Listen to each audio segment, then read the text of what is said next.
Have you ever felt like you're failing at a life you didn't even choose to lead? You work harder than your peers.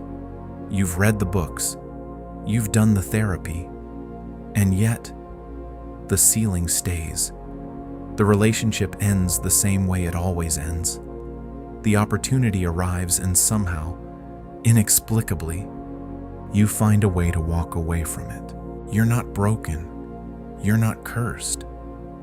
But you might be paying for a debt you didn't incur, trapped in a cycle of obstacles created by your ancestors decades, sometimes centuries, before you were born. Today, we decode the spiritual blueprint of your DNA, and we begin the work of finally breaking those invisible chains. Every family tells a story. Most of that story is never spoken aloud. There are the tales passed down at dinner tables, the ones about sacrifice, migration, survival. But beneath those polished narratives live another set of stories entirely. The ones your grandmother couldn't bring herself to finish. The bankruptcy your grandfather refused to name. The relationship that shattered a bloodline and was never discussed again. These silences are not neutral. They are load-bearing walls in the architecture of your psyche.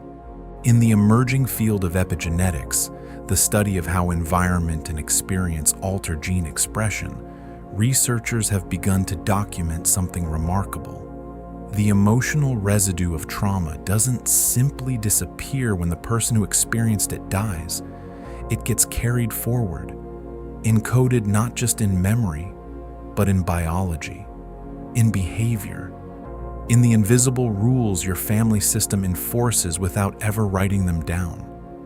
Think of it as ghost debt.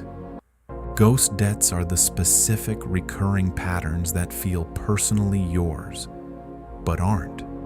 They are the financial ceilings that appear just as you begin to climb, the exact moment your income reaches a certain level, and then, through a series of seemingly unconnected decisions, collapses back to where it started. As though some internal governor kicks in, unwilling to let you exceed what your family system deemed safe, or possible, or worthy. They are the long-term intimacy you cannot seem to hold on to, not because you are incapable of love, but because somewhere in your lineage, love became synonymous with abandonment, or control, or loss. And so your nervous system, loyal to a story you never consciously chose, recreates the original wound with new characters in every new relationship.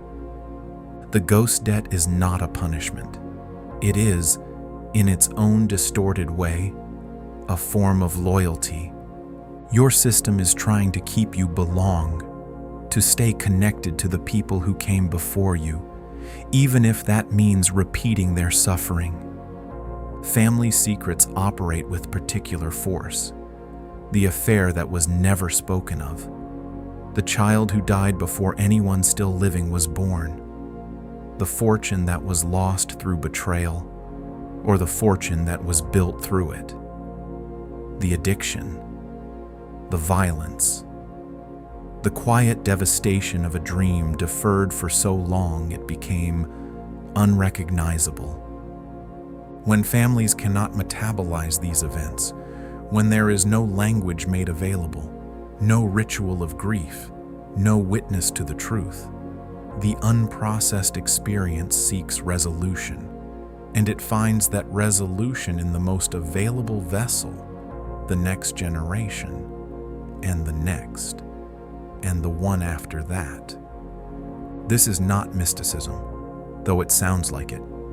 It is the mechanics of systems.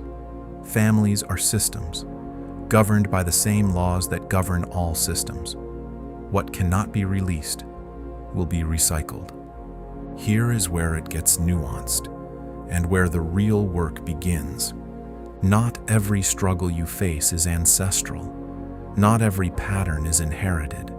Some of what you carry is yours alone. The consequence of your own choices, your own wounds, your own unfinished business. The critical distinction is this: personal patterns tend to respond to awareness. When you see them clearly, they begin to shift. You can trace their origin to a specific experience in your own life. They have edges.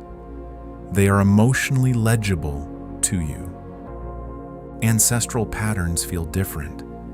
They carry a kind of gravity that personal work doesn't easily touch. You can understand them intellectually and still find yourself acting them out. They feel older than you, heavier than any single lifetime should be able to produce. And often, crucially, they are connected to a specific family member whose story closely mirrors the pattern you're living. The great uncle who could never sustain a business past a certain scale.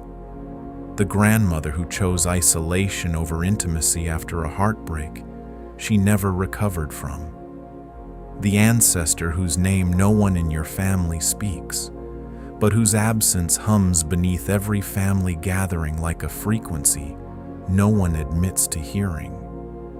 You are not that person, but you may have inherited their unresolved equation.